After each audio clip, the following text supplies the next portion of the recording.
pessoal, então essa nossa quinta videoaula, né? Nós vamos falar hoje sobre o pensamento pedagógico positivista, o pensamento pedagógico socialista e a escola nova. Tá?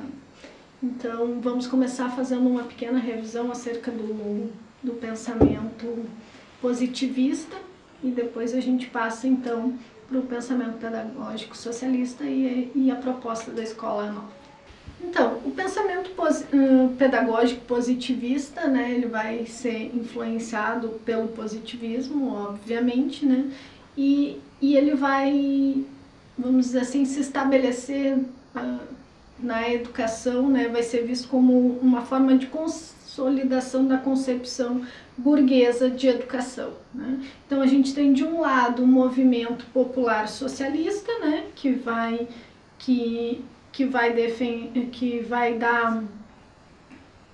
vai ser influenciado, né, pelo marxismo, pelas ideias de Marx e depois pelo marxismo, né, e a gente tem um movimento elitista burguês que vai ser influenciado e que vai, de certa forma, também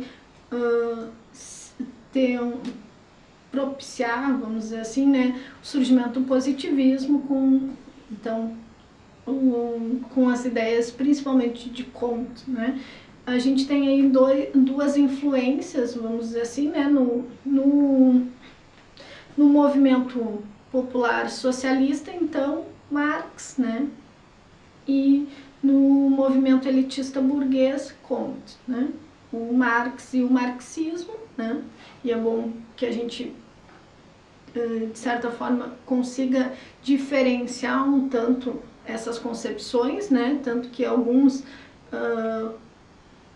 pensadores atuais já, né, contemporaneamente a gente já fala em teoria marxiana, né, quando a gente se refere às ideias, à teoria do próprio Marx, né, e marxista, as interpretações, né, que comentadores, enfim, seguidores deram para o pensamento de Marx, que muitas vezes se diferencia, né?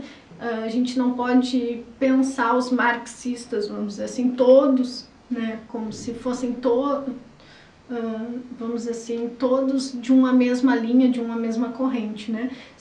Os marxistas são aqueles comentadores que interpretaram a teoria do Marx e que nem a gente encontra, inclusive, certas divergências de interpretações ou interpretações diferentes entre os marxistas, né?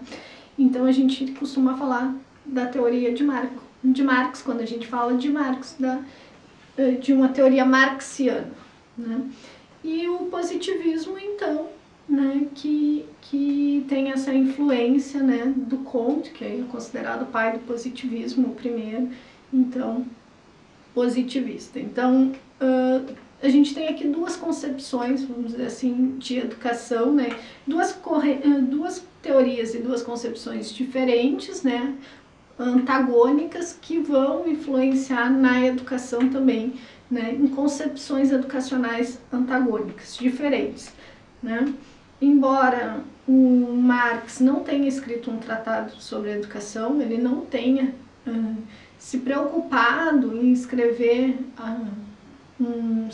sobre o sistema educacional, enfim, né, ele fala coisas pontuais acerca da educação na sua obra, né, inclusive no Manifesto Comunista, como a gente vai ver depois, ele e o Engels também vão falar sobre a concepção de educação, né, mas eles não escreveram nenhuma obra dedicada à educação, né, e a gente vai ver também como que o positivismo, então, né, fruto desse movimento elitista burguês, vai surgir né, numa tentativa de consolidar, então, uma educação para o pequeno burguês, que a gente já viu já no movimento iluminista, já estava forte, né? A educação sempre pensada para as elites, né? E a gente vai ver depois surgir o movimento popular socialista, então, com uma proposta de educação para todos, né? Ou pensando também na questão das camadas mais pobres, enfim, que depois também a gente vai ter o surgimento da nova escola e outras correntes, tá? Então, o positivismo, né, de Comte, Pro Comte, né, ele acredita que a derrota, né, que ele chama de derrota do iluminismo, né, ou o fracasso dos ideais revolucionários, vai se dar devido à ausência das concepções científicas, né? Pro Comte faltava essas concepções científicas tanto nos ideais revolucionários quanto no iluminismo, e por isso que o iluminismo vai fracassar, né? Ele acreditava que a política tinha que ser uma ciência exata, né? Já o Marx, ele atribui o fracasso do iluminismo, né, a própria essência da Revolução Burguesa, né?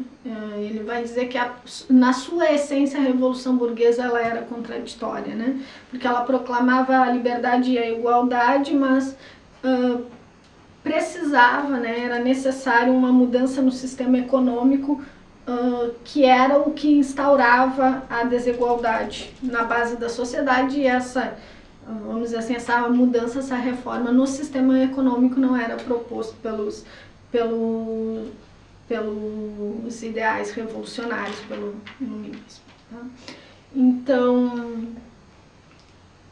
para o Comte, né, a concepção que ele tinha de ciência, ele acreditava que numa ciência positiva, né, então que a verdadeira ciência seria aquela que analisa todos os fenômenos, né, inclusive os fenômenos humanos, como fatos, né? Então aquela crença numa ciência neutra, né, de que tanto nas ciências naturais quanto nas ciências humanas a gente conseguiria, ou pelo menos era necessário que a gente afastasse qualquer preconceito ou pressuposto ideológico, né, para que se pudesse analisar os fatos com objetividade, com neutralidade. Né? Então, ele acreditava que a ciência ela precisava ser neutra e que inclusive as ciências sociais ou as ciências humanas, né, assim como as ciências naturais, conseguiriam manter essa neutralidade. Tá? Então, ele acreditava que a sociedade, que a humanidade, enfim, passava por 3 etapas sucessivas, né? A primeira etapa, então, que é considerada também a lei dos 3 estados, né? O primeiro estado, então, o teológico, né? No qual o homem explica a natureza através de ações e agentes sobrenaturais, né? A gente poderia aqui trazer como exemplo, né, o pensamento mítico, né? As narrativas míticas, que o homem tentava explicar a origem do cosmos, fenômenos, a partir de narrativas fabulosas, né, fazendo referência sempre a seres sobrenaturais, enfim, tentando explicar isso. Esse seria o primeiro estado, o estado chamado estado teológico.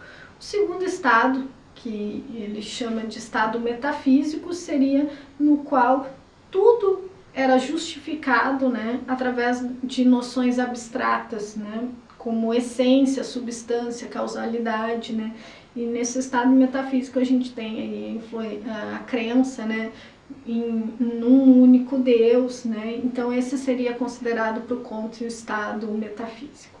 E o terceiro estado, né, que seria o estado atual, então, né, no momento em que ele se encontrava, era o estado positivo, né, aquele no qual se busca, então, as leis científicas, né.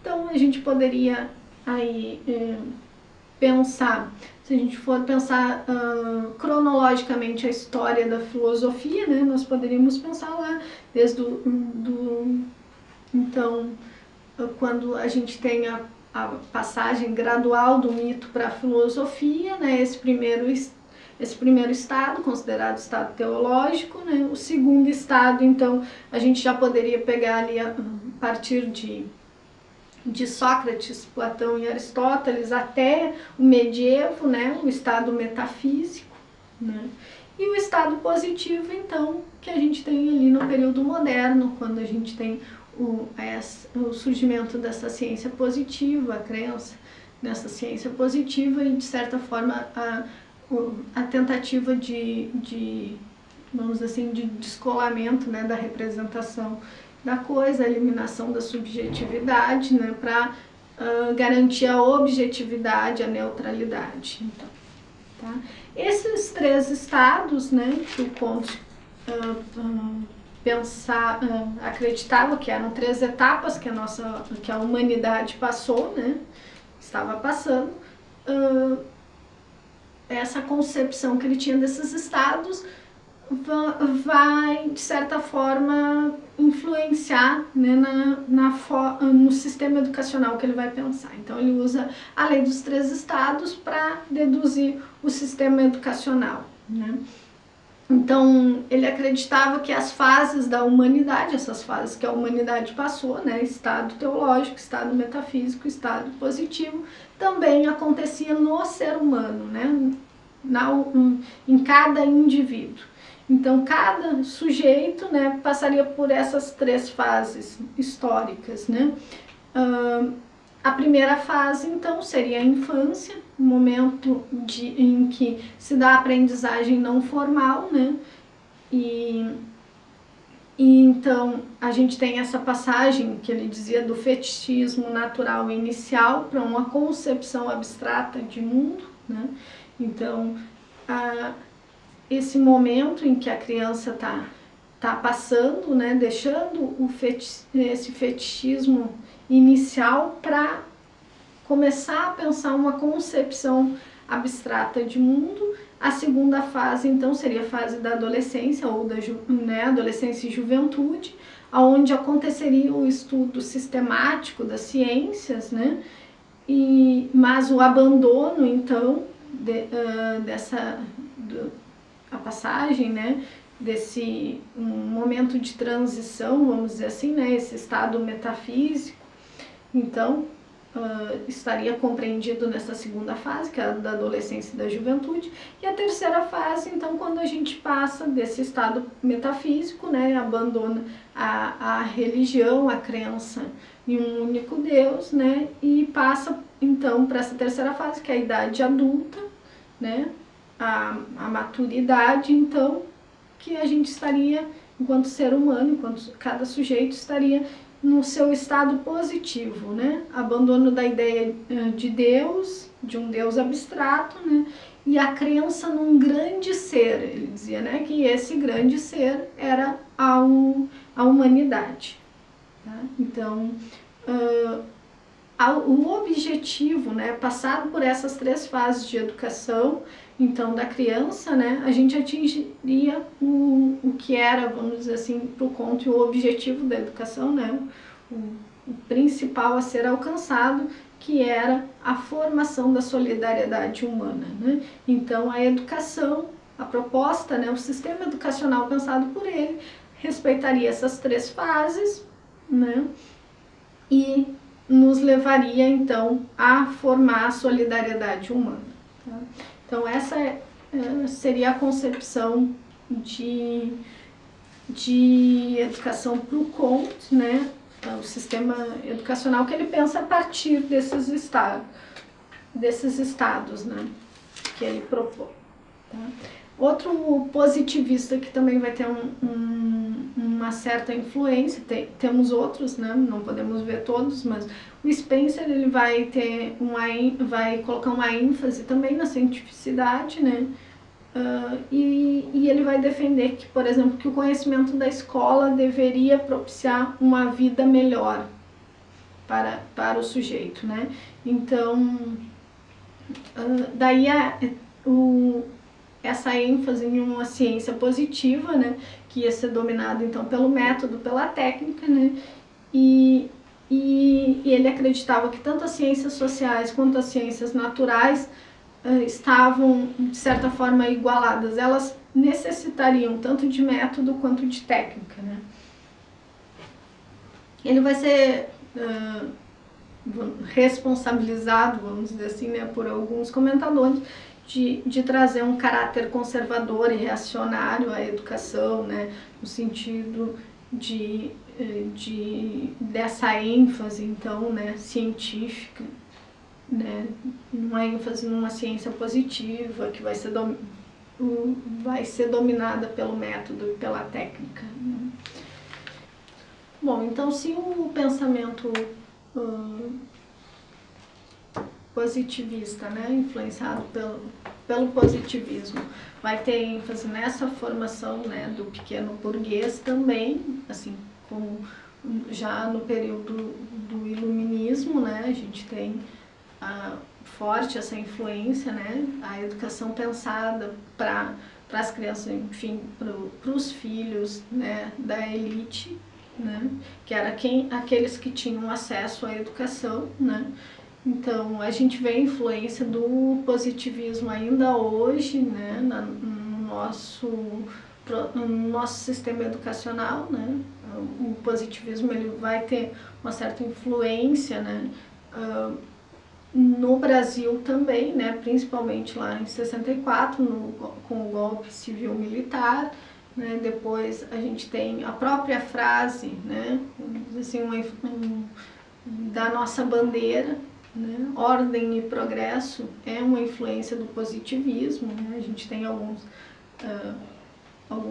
também algumas figuras, né, políticas e públicas que vão ser muito influenciadas pelo positivismo, né, como Benjamin Constant e entre outros, né, e essa influência se dá ainda hoje, né, na nossa educação. Se a gente fizer uma análise, por exemplo, dos currículos das nossas escolas, né, a gente vai ver que a gente ainda tem essa concepção de educação dividida em fases, né? A gente tem a infância, a adolescência, ali, né, a juventude e depois o período da maturidade. A gente ainda pensa, né, dessa forma a educação, né? A gente pensa também essa ênfase principalmente nas ciências e na ciência positiva e nas ciências naturais, né? Se a gente pega lá as disciplinas, né? A gente tem maior carga horária, maior número de períodos para as disciplinas que são da área das ciências naturais e exatas, né? E menos carga horária, né, para aquelas disciplinas das ciências humanas, né? Porque se compreende que elas precisam, né, de mais tempo, né? A gente dá uma certa preferência ou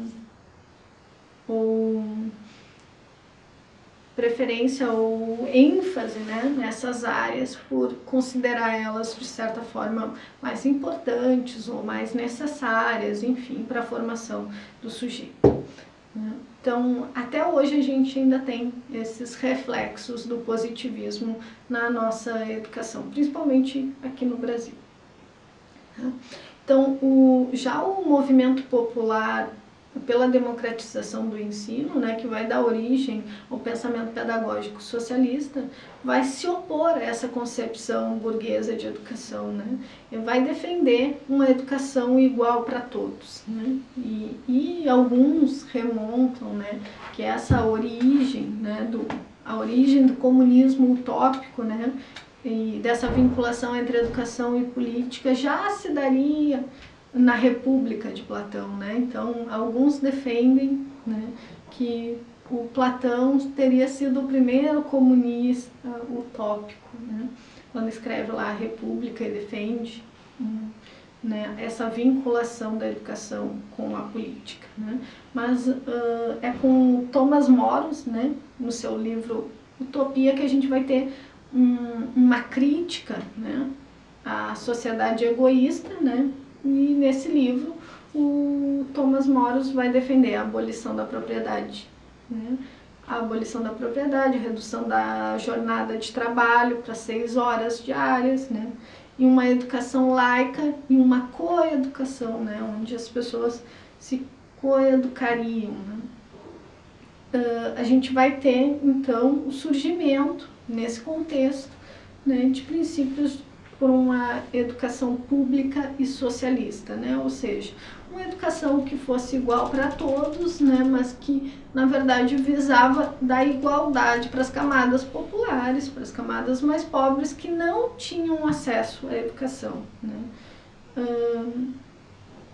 Marx e Engels, então, vão anunciar, vamos dizer assim, vão enunciar essa proposta, né, de uma educação pública socialista, né, mas, como eu disse anteriormente, de forma pontual, em alguns textos, em algumas obras, o próprio Marx vai falar muito pontualmente sobre a educação. Eles não escrevem um tratado sobre a educação, eles não têm um sistema educacional, eles não têm uma proposta, né, nesse sentido, mas essas ideias, né, marxianas, então, vão ser desenvolvidas por alguns marxistas, né, de acordo com as suas interpretações. Obviamente, por exemplo, a gente pode citar dois que vão desenvolver essas ideias, né, essas concepções educacionais que eles acreditavam que eram as concepções educacionais de Marx, que é Lenin e Pistrak. Tá? Eles vão desenvolver algumas nesse sentido.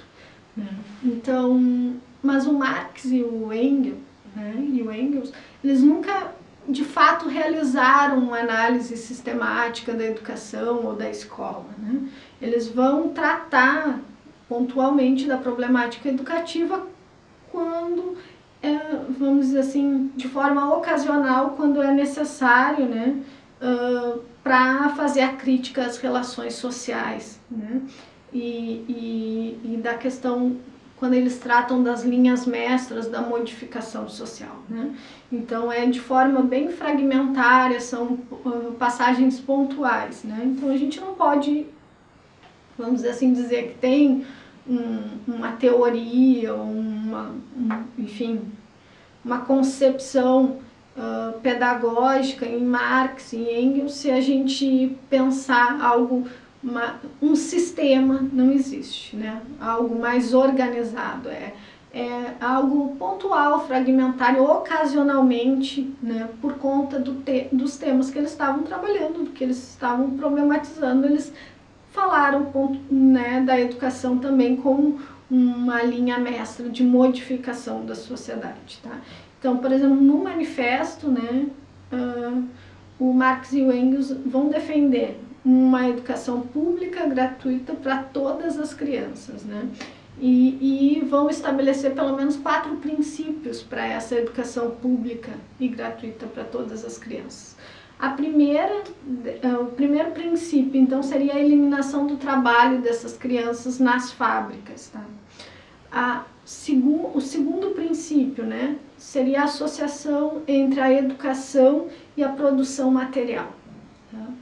E o terceiro princípio, né, a educação politécnica, né, que vai levar à formação do homem omnilateral.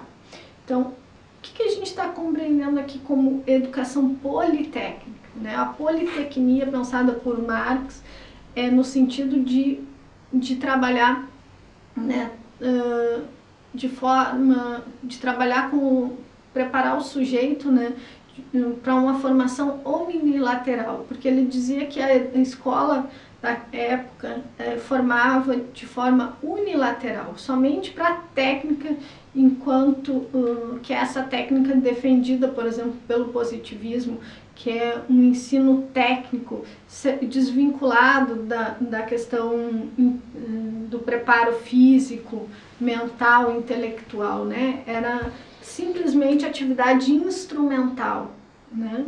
E essa era a formação unilateral que ele criticava, e ele dizia que era necessário, então, uma educação politécnica que fosse formar o sujeito para todas as técnicas, né?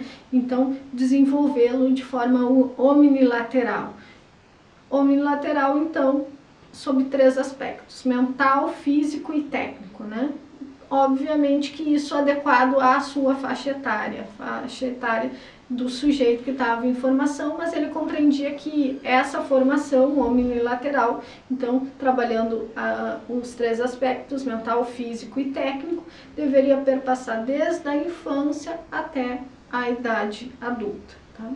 E o quarto princípio, né, era a indissociabilidade entre a educação e a política. Né? Então, que a gente não poderia desvincular educação e política.